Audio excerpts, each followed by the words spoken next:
Live streaming is on. Hey, good morning and evening, everyone. I'm Dan Gay, Chief Marketing Officer of BlockSearch Blockchain, and another Friday that I'm always excited to be on this live World From Here broadcast. And I'm joined today by Tim Basco, who is our Chief Executive Officer and the founder of BlockSearch Blockchain. Good morning to you there, Tim. Morning, Dan. Great to be here on a Friday once again. Awesome. And then Daniele Mensi, who is coming to us from Italy, and Daniele is the president of Fusion STX. Good evening to you, Daniele. Thank you, Dan. Glad to be here, as always. Absolutely. Yeah, great. So we've got just a half an hour, and we're going to rock and roll here. We're going to be talking about NFTs, but also some just crazy from digital space to robots, and we'll share what's gone on this week and also the money that's pouring into NFTs. And with that, we're going to share new information about a very, very exciting release of version 3 for Uniswap. And luckily, unfortunately, we've got Daniele here to take us through that, because he's been intricately involved with that. And as we are ready here soon with our own BCERT token, what that means in terms of ETH and also for us as far as a company in our own token. So very exciting stuff. Tim, one of the things that we're starting to see, it's not even quite the end of the first quarter yet, and already investors are starting to plow into this. VCs are starting to plow into the NFT market and also digital collectibles. So over $90 million so far has been put into this marketplace and funding companies as well into the NFT market. So it's gone from Craze to actually now being funded by real businesses and real VCs. So kind of some interesting things that we're seeing happen in the marketplace. Yeah, I think that some of the mad rush in there, Dan, is about understanding that this is real fundamental technology and it's got a lot of uses. So you're in the very early days. I think of it way back in 2013 when I first started working on Bitcoin, and I recognized that blockchain was a fundamental underlying technology. And I think that's what we're seeing in DeFi and NFT is it's fundamental. It's a fundamental shift. Very much that's kind of what we're about here at BlockSearch is what's this long-term impact fundamental shift. Certainly short term, there's going to be massive opportunities. And in the long term, there's a fundamental shift. And I think Daniele can talk a lot about that with what's going on with Uniswap and DeFi and things like that today. Yeah, absolutely. And already this week, we've seen some firsts in the marketplace. The first digital home went for over $500,000 on Mars. And to me, just amazing that it's a digital home. It's not one that you can actually sit in. And then artwork robot artwork that went for over $700,000. And the New York Times, not to be left out in this, sold one of their first NFT articles for $500,000. So pretty crazy what we're seeing in the marketplace. And Daniele, I wanted to ask you what you're seeing, because I know you've been on some calls or had some pretty important meetings this week. I've had a couple myself with agencies, and I think a lot of companies and agencies are trying to figure out how best to maneuver this and to get their clients involved in this. So you might talk a little bit about what you've seen this week. Absolutely. I think so the easiest way to explain what's going on in the world of NFT surroundings is that if you take any of the top athletes in the world, no matter in which sport is in, basketball, football, soccer, tennis, anything, what is in their mind right now is NFT. How can they take this? All of them, no one excluded. From the very, very top guys, top 10 in the world, like Cristiano Ronaldo and all the others, they're just trying to figure out how can they step into it, and not excluding all the clubs which are in the sports industry, which are struggling also to keep on having, revenues because of COVID and trying to define new growth opportunities. So to me, it's much more about, I'm not saying that COVID has accelerated this, but I think it's kind of a perfect storm in light of the timing, because people are trying to find new source of growth. And this is exactly coming at the right time in front of anyone. So step number two, I just want also to clarify, I think something which for most of the people which are not in this industry, it's kind of, something not clear. What does it mean non-fungible token? Right. Non-fungible token, NFT.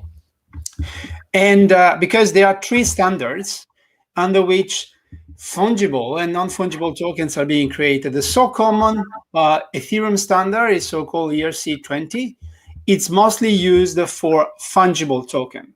What does it mean? For example, if I take an ETH or a stable coin like USDT, which is built on Ethereum, then I can exchange one USDT for another one USDT, which is fungible to make a transaction. Right. And one equal to one. And there's no element of difference between one or the other. They are literally the same, okay?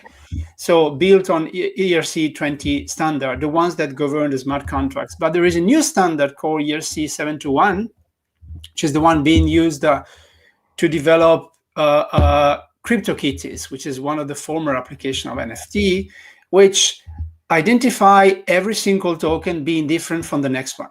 So that is the fungibility. So this means every token has some elements which are programmed into it that differentiate every single token by the next one. So they cannot be exchanged. So they are not fungible each other. That's why non-fungible token.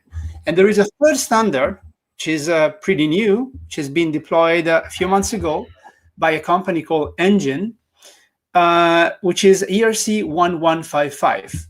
And that's a hybrid between fungible and non-fungible. So this means with this standard, you can create both fungible, like token, and non-fungible, like artwork, in the same context. This is born for mostly gaming. So because in gaming, you can use fungible tokens like to buy something, and you can use non-fungible as a collectible.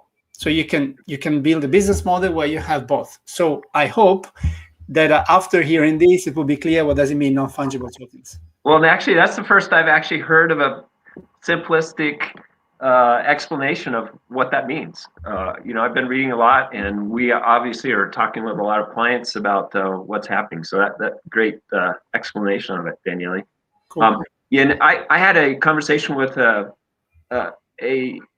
company yesterday, and it's interesting because also in the record label business for artists and musicians, for years they have had a difficult time in terms of making money, etc. And even those that have concerts, it's a lost leader in terms of T-shirts and all the paraphernalia that they have.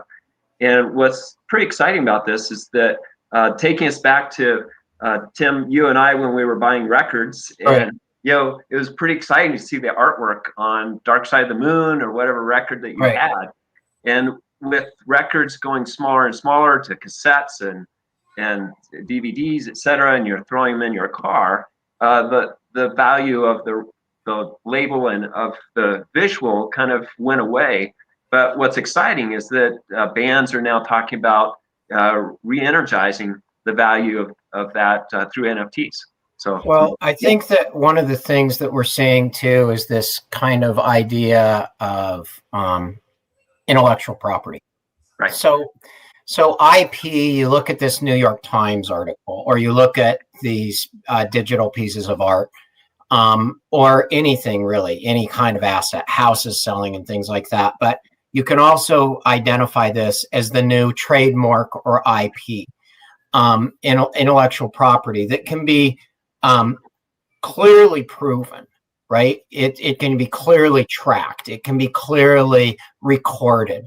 And digital rights management has been around for some time. Like we've seen it start being embedded in their big business models out there like Shutterstock and Getty Images and things like that, that really police this kind of thing.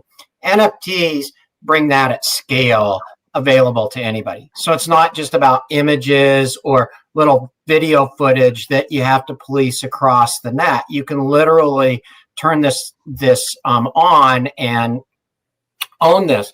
When you start looking at the technical aspects of now protecting IP and the business aspects of it, it becomes really interesting, because putting an engine behind that, you fundamentally can now start monetizing this. You can start really tracking it.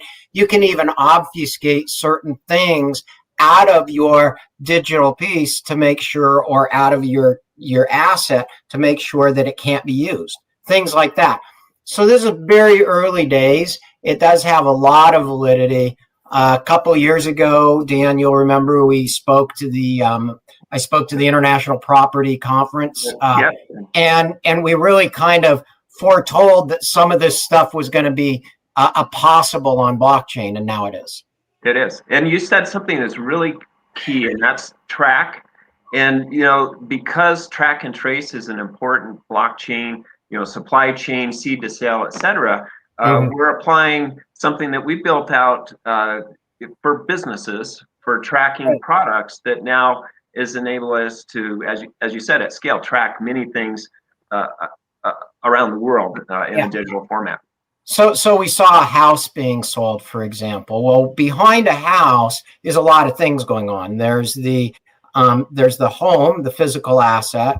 There's the actual documents or contracts, which can now be smart contracts filed. There's the mortgages that we've talked about, and Boxerts already has the lender key project in use and being deployed for mortgages. There's all these things coming together. So it's this confluence of the ability to use this. And that's what's really interesting to me about the NFT 1155 standard that's out there right now, which is the ability to use that NFT and then also use the fungible and non-fungible components to bring together both the asset as well as the monetization, if you will, of that asset. Exactly. And Daniele, I don't know if you know it yet, but I schedule a call for you next week for something that will need both of those. So pretty exciting what we've got. Yeah, and also in simple terms, what is the element of disruptiveness of this, technology and say business model, which is effectively, as it happens also for any blockchain related project, it cuts the middleman. And if you take only, the artworks, so anything connected to arts, music is the same, you don't need anyone to prove or to verify that this is authentic, because technology itself, the way it crafts the piece of digital art, that ensure immutability and also transparency. So, and obviously people today struggle to figure out what does this mean in the real world, right? But I think it's just that we will educate people, starting from money, explaining that money is created out of thin air. And then, so from there, you're going to get to the NFT. So I think it's I'm not saying it's a long way to go, but this is part of a huge digital transformation that will not save anyone on the planet. Right. That's right. Good. Well, now I want to kind of change gears a little bit because we've got about 15 minutes left here. I want to ask you some questions about what's happening with, I'll share my screen here.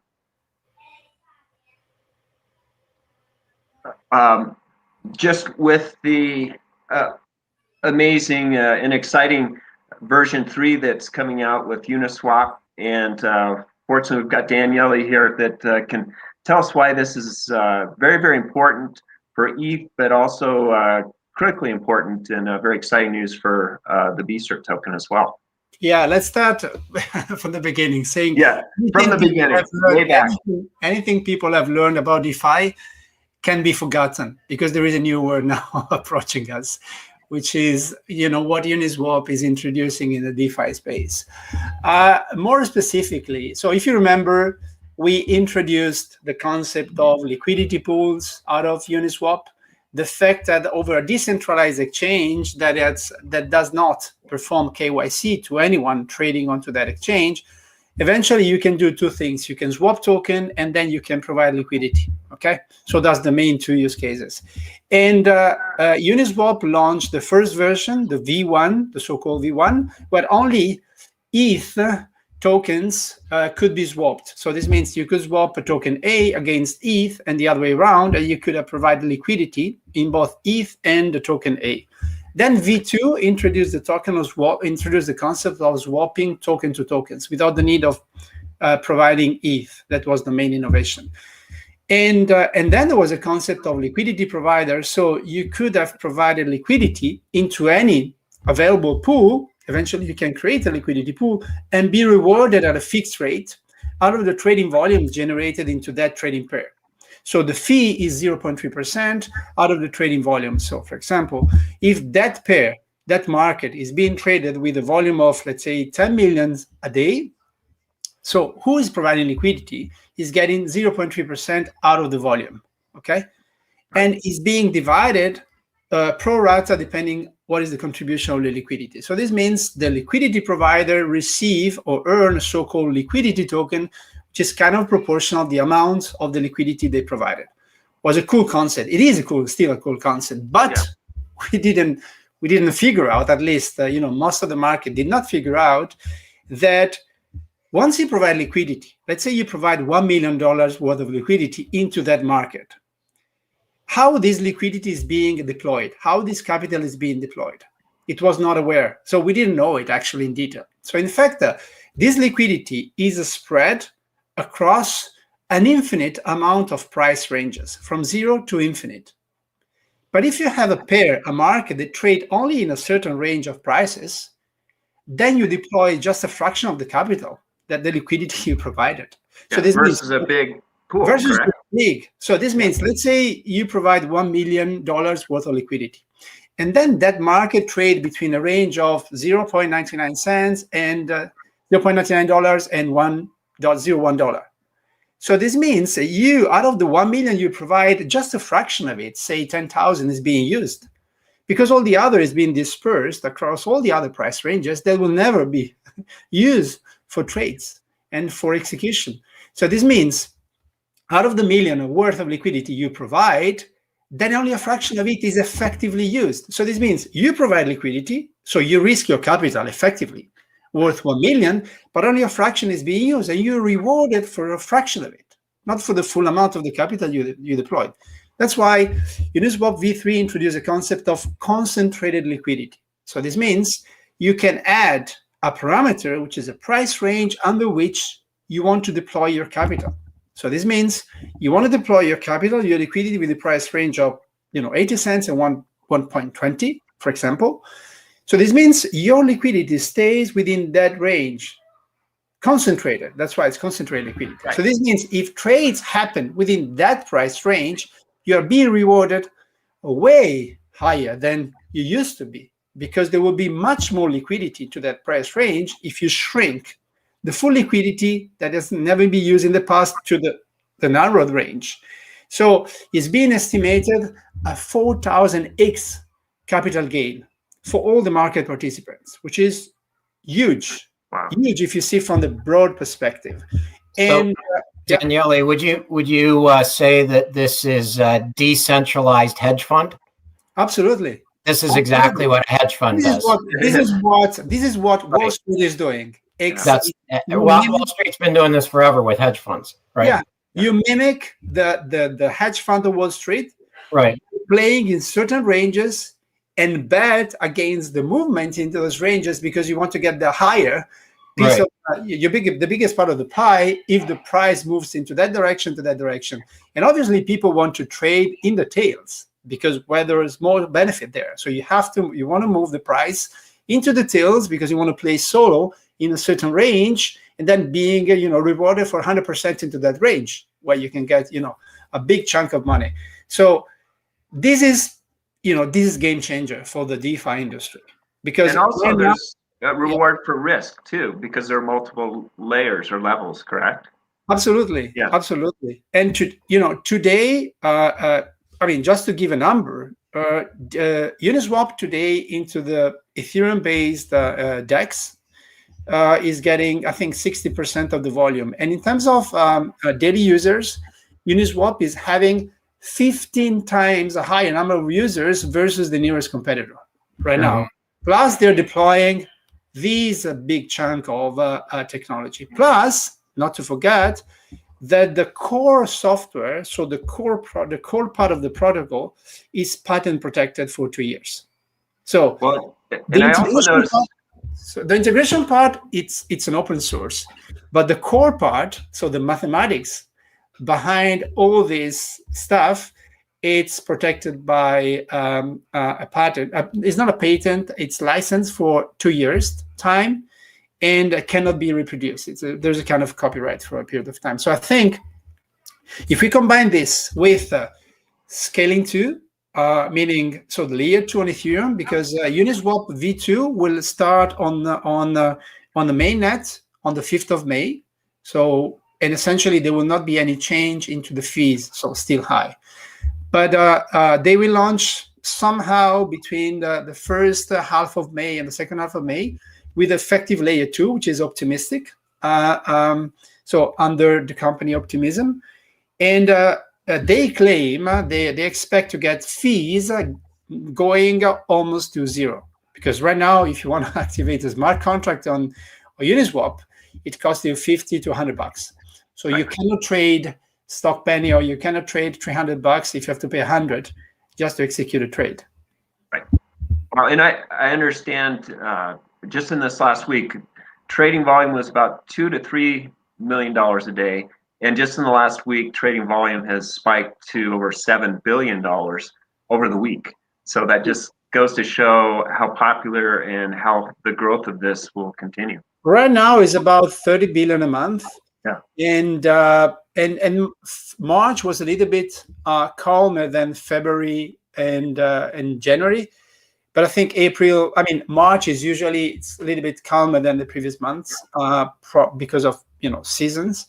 But I expect April, May, and June to catch up in volumes much higher, especially with the launch of V3.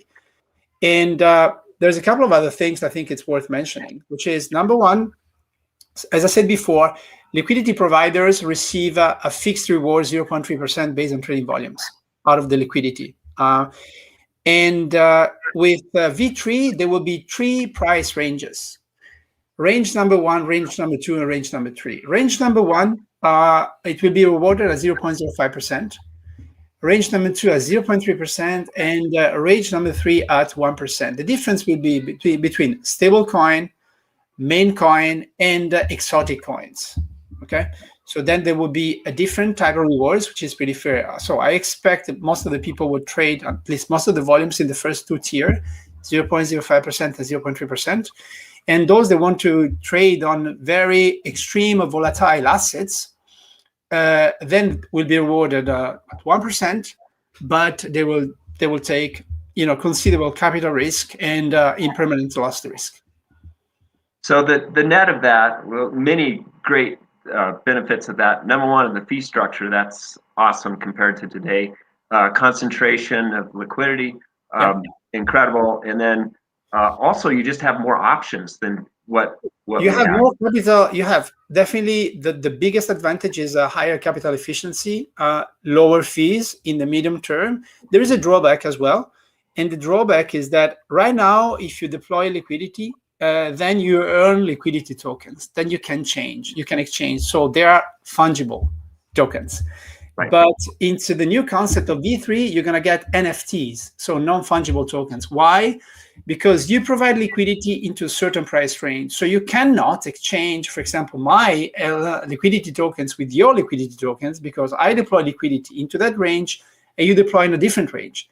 So in fact, what we're going to get is we're going to get a non-fungible tokens that eventually we can swap into a native token or Ethereum or a stable coin, but we cannot, as it happens today, swap liquidity tokens, LP tokens, just for example, to stake them and earn a yield or a reward.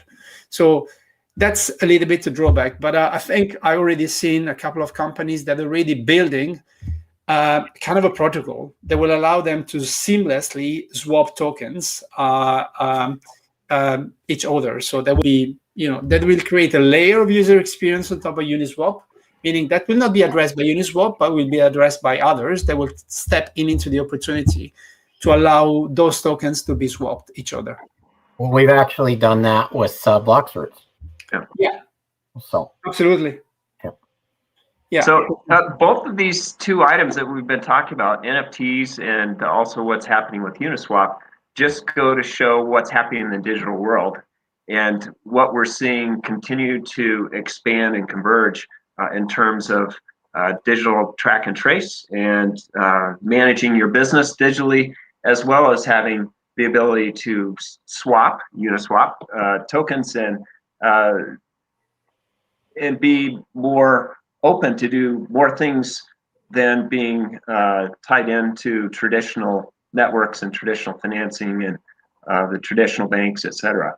And for us, in the case of the upcoming launch of our ETH token, that will provide a way more flexibility for the market participants into our tokens, because essentially you can swap any token into any token, because there will be with less fees. Because today, technically you can also do today, you can swap whatever token A with whatever token B, regardless of the liquidity in the back.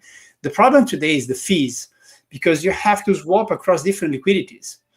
And then this means you have to navigate across different smart contracts, and then you have to pay an insane fees.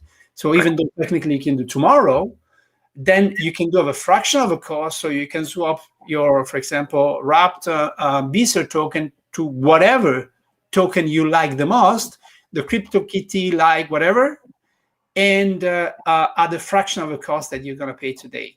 And technically, so people are asking, will your token be exchangeable with whatever, BTC or whatever token? It could be exchangeable with any token listed on Uniswap at a fraction of a cost. So essentially what we're seeing is an evolution, and this is what the takeaway should be, is there's this massive evolution of digitizing financial models like hedge funds and trading and liquidity, and we talked about dark pools. There's this digitalization of contracts, the actual contract. There's digitization and digitalization of assets. And finally, the way to operate that through what we've talked about all along at Blocksearch is utility. So you really have these different incremental transformations that are becoming digital to run your business and run everything, not just one thing, but everything that's around in there. So the real takeaway from all of this is Bitcoin was one thing, and now you're seeing this massive exponential use of blockchain to enable all of the digitalization of economics and business. That's the takeaway everybody should get. So there's a lot here, and we hope to keep bringing in more explanations. Thank you, Daniele, because that was really, really helpful between fungible, non-fungible, what's happening on Uniswap version 3. And we hope to keep bringing these ideas in, but also delivering on top of that the use cases, so the average person can be included in this massive transformation, Dan. That's really what this is about, is getting to the world from here. That's why we started this a year ago, and this is the world from here. This is where it goes from here. Correct. It almost reminds me of, way back when you actually had to go through a brokerage house to buy a stock. Right. Then Schwab came around and you could do it yourself, and fees went down. I mean, this is kind of a similar thing, but in a grander, bigger magnitude. So let me share my screen here, and we need to wrap this up. If you like our content, please click on the thumbs up button. And again, as we say, we like getting the thumbs up in the chat field as well, but please click the thumbs up. Come to us if you have any questions about NFTs. Come to us at blocksearch.com and contact us. We'd like to talk to you, and we're talking to many companies about that right now. And we just look forward to continue the conversation week after week, because this is evolving, really is evolving week after week. So pretty exciting.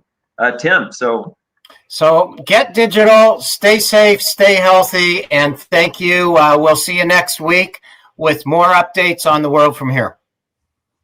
Great. Thanks, everybody. Thanks for joining us. We'll see you Have a later. great weekend.